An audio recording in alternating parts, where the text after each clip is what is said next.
प्रश्नवाली 3.1 का पहला क्वेश्चन हमने ग्राफी विधि से हल किया था, उसका ये दूसरा क्वेश्चन हम आज जानने वाले हैं, जो कि यह है 5 पेंसिल तथा 7 कलमों का कुल मूल्य ₹50 है, जबकि 7 पेंसिल तथा 5 कलमों का कुल मूल्य ₹46 है। एक पेंसिल का मूल्य तथा एक कलम का मूल्य ज्ञात कीजिए। तो चलिए इस प्रश्न को हम आज बोर्ड पर ग्राफी विधि से हल करने वाले हैं। हेलो स्टूडेंट्स, कैसे हैं आप सभी लोग। आशा करते हैं आप सभी बढ़िया होंगे और आपकी तैयारी बेस्ट चल रही है। हम एनसीईआरटी के मैथ का 3.1 का पहला क्वेश्चन सॉल्व कर चुके हैं ग्राफी विधि से। अब सेकंड क्वेश्चन आज जानने वाले हैं हम। तो चलिए स्टार्ट करते हैं सेकंड क्वेश्चन को बिना किसी देरी के। उसमें जो क्वेश्चन है उसमें पेंसिल और कलम का मूल्य हमें दे रखा है, उसको ग्राफी विधि से हमको सोल्व करना है बीजगणित के द्वारा। तो उसमें दे रखा है कि 7 पेंसिलों और 5 कलमों का मूल्य और 5 पेंसिलों और 7 कलमों का मूल्य। तो मैं लिख देता हूँ, माना क्या माना भाई, माना पेंसिल का मूल्य, माना पेंसिल का मूल्य बराबर 100 रुपये। क्या माना मैंने, पेंसिल का मूल्य 100 रुपये तथा कलम का मूल्य, एक कलम का मूल्य है ना, एक पेंसिल एक कलम का मूल्य क्या हो जाएगा मेरे पास, y रुपये। माना पेंसिल का मूल्य 100 रुपये तथा कलम का मूल्य y रुपये। अब वो क्वेश्चन में जो कह रहा है वो कह रहा है कि 5 पेंसिलों और 7 कलमों का मूल्य ₹50 है। तो 5 पेंसिलों और 7 कलमों का मूल्य कितना है, तो ₹50 है। समीकरण नंबर क्या बनाएंगे, उसको एक बना लेते हैं। 5 पेंसिलों और 7 कलमों का मूल्य क्या है, 50 है। तो 5 पेंसिल और 7 कलम यानी 5x + 7y बराबर 50, समीकरण नंबर 1 तथा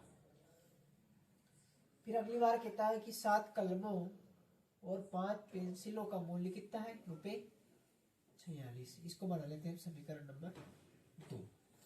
ये हमने 2 समीकरण यहाँ पर बना लिए। अब हमें मान रखना है किस प्रकार से हम मान रखते हैं और किस प्रकार से हमें आंसर आते हैं। तो हम पहले समीकरण में मान नोट करते हैं। पहला वाला समीकरण को लेना है।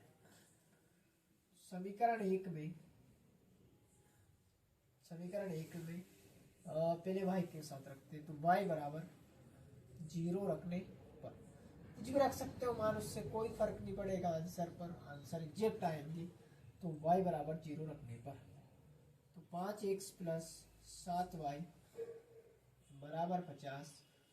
5x + 7 गुणा y का मान क्या है, 0, बराबर में कितना है, 50। 5x बराबर, ये जब जोड़ेंगे ना, अगर सॉरी गुणा करेंगे ना, तो ये सारा 0 हो जाएगा। तो बराबर में क्या बचा, 50। 5 से जब 50 को काटेंगे ना, तो x बराबर क्या है, 10। क्या है, x बराबर 10। 5 धाम 50, तो x बराबर 10। तो पहले समीकरण के लिए जो मान आया उसको मैं नोट कर देता हूँ। पहले समीकरण के लिए जो मान आ रहा है हमारे पास, उसको ग्राफी विधि से हल करने के लिए हम इसे कोष्टक बना के उसको लिखते हैं। तो मैं यहाँ पर लिख देता हूँ। तो मेरे y बराबर कितना रखा था, 0। तो मैंने यदि y बराबर 0 रखा था तो मुझे x बराबर कितना मिला, तो 10 मिला। तो ये मैंने वहाँ पर लिख दिया। ठीक है, और दिक्कत नहीं ना, दिक्कत अगर दिक्कत हो तो भाई बताएं। अच्छा, कोनो दिक्कत नहीं। अगला सोल्व करना है। तो समीकरण एक में y बराबर कुछ ऐसी संख्या रखनी है ना जिससे प्रॉपर कट जाए या फिर संख्या है, कुछ भी रख सकते हैं। y बराबर चलो 4 5 रखते हैं। y बराबर 5 रखने पर, क्या रखने पर, 5 रखने पर। ठीक है, तो समीकरण 2 इधर लिख लेते हैं। समीकरण 1 का जो दूसरा पार्ट है उसको लिख लेते हैं पहले। तो समीकरण क्या था हमारा, 5x + 7y बराबर 50। तो 5x + 7 गुणा y का मान क्या ले रहा है, 5, और बराबर में क्या है, तो 50। फिर 5x + 7 5 कितने होते हैं, 35, बराबर 50। 5x + डायरेक्ट 50 लिखते हैं ना, प्लस के 35 जब उधर जाते हैं तो माइनस के 35 बन जाएंगे। 5x बराबर 50 में से 35 गया, 15 बचेगा। 5 से 15 काटेंगे, x बराबर 5 दिया 15, तो x बराबर कितना है, 3। मैंने y बराबर यदि 5 रखा तो मुझे x बराबर कितना मिला, 3 मिला। इतना समझ में आया भाई, बोलो यस। इतना यदि समझ में आया तो हम आगे बढ़ते हैं और आगे सोल्व करते हैं प्रश्न को। इतना समझ में आया? ठीक है। अब समीकरण 2 को सोल्व करना है। तो अब समीकरण 2 में ये किसके लिए रखा हमने? y के लिए रखा था ना, अगले कोष्टक में x के लिए। तो x बराबर 8 रखते हैं। 8 रखने पर 7 भी रख सकते हो, 6 भी, लेकिन ऐसी संख्या देखनी जिससे संख्या कटने में दिक्कत नहीं आए। तो समीकरण 2 में x बराबर 8 रखने पर समीकरण 2 में जहाँ x आएगा वह क्या रखेंगे हम? 8। तो 7 गुणा x का मान क्या है? 8 बराबर बराबर नहीं प्लस 5y बराबर 46। 7 × 8 56 प्लस 5y बराबर 46। प्लस के 5y इधर रहेंगे और 46 56 उधर जाएंगे तो ये माइनस में बदल जाएंगे, तो माइनस के 56। 5y बराबर 56 में से 46 प्लस के जब 10 जाएंगे तो बचेंगे 10, और वो भी काय की? माइनस की, क्योंकि माइनस की संख्या बड़ी है। इधर गुणा में उधर काय में जाएंगे? भाग में। जब 5 से 10 में भाग लगाएंगे तो y बराबर कितना आएगा? माइनस का 2। y बराबर कितना आया? माइनस का 2। तो यदि मैंने x बराबर 8 रखा, दूसरे समीकरण के लिए यह लिख देता हूँ। दूसरे समीकरण के लिए चलो इधर लिख देते हैं। दूसरे समीकरण के लिए यदि क्या रख रहे हैं? दूसरे समीकरण के लिए यदि x बराबर क्या रखा? 8, तो y बराबर क्या मिला हमको? माइनस के 2 मिले। क्या मिले? माइनस के 2। अगला मान हमें यहाँ लिखना है, तो यहाँ पर जगह की थोड़ी कमी पड़ रही, तो इसलिए मैं यहाँ कर देता हूँ। समीकरण 2 में क्या? समीकरण 2 में y बराबर अब क्या रखना है? 8 रख, सॉरी x बराबर, y तो कर लिया ना सोल्व, x बराबर 3 रखते हैं। 3 रखने पर 3 रख सकते हो, 4 जो संख्या आपसे कट जाए वैसे देख लेना। x बराबर 3 रखने पर 7 गुणा 3 प्लस 5y और बराबर में 46। 7x प्लस 5y बराबर 46 से समीकरण था। x की जगह क्या रखा? 3 रखा। 7 21 प्लस 5y बराबर 46। 5y बराबर 46 प्लस के 21 उधर जाएंगे ना, तो माइनस की 21। 5y बराबर 46 में से 21 घटाओ, कितने बचेंगे? 25। ये y के साथ 5 इधर गुणा में उधर काय में जाएगा? भाग में। तो 5 से 25 में भाग लगाएंगे, कितनी बार जाए? 5 बार। तो y बराबर कितना मिला? 5।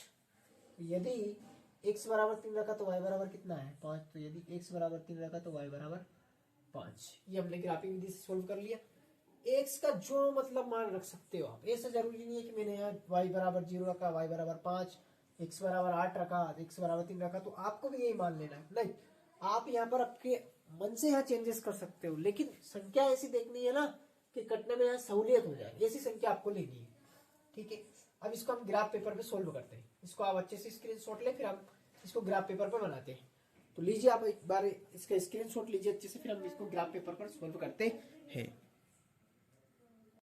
तो चलिए ग्राफ पेपर पर हमने बना लिया है इस पर, और ग्राफ हम समझते हैं। तो मेरे को यह समीकरण 1 और 2 दोनों से मान पुट करना है। तो मेरे पास x का मान 10 है और y का मान 0। x प्लस का है ना, तो यहाँ पर ये 10 और y का मान क्या है मेरे पास? 0। तो 0 तो मूल बिंदु होता है ना, तो 0 तो यहाँ पर आएगा। तो इसको क्या दे सकते हैं? 10 और 0 नाम दे सकते हैं ना। क्या दे सकते हैं? 10 और 0 नाम। अगला हमारे पास x का मान 3 है और y का मान 5। x का मान 3 कहाँ पे? यहाँ पे।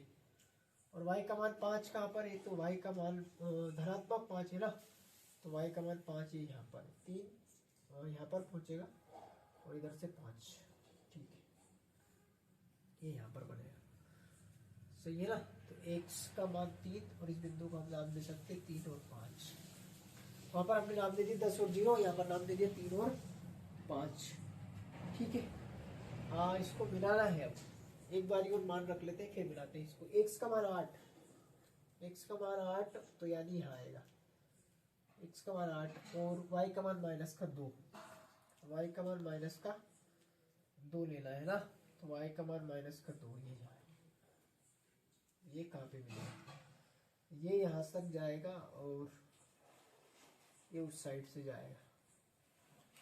ठीक है, इस साइड से जाएगा, तो इसको हम ऐसे मिलाएंगे। ठीक है, अगला मान हमें देखना है x का मान 3 है और y का मान 5। x का मान 3 तो यही है और y का मान 5 तो यही है। हाँ ये तो ठीक है भाई। तो यहाँ आप बिंदु को नाम दे सकते हैं ना 8 माइनस के 2। ये बिंदु 8 माइनस के 2 हो गया। क्या हो गया 8 माइनस का 2 हो गया।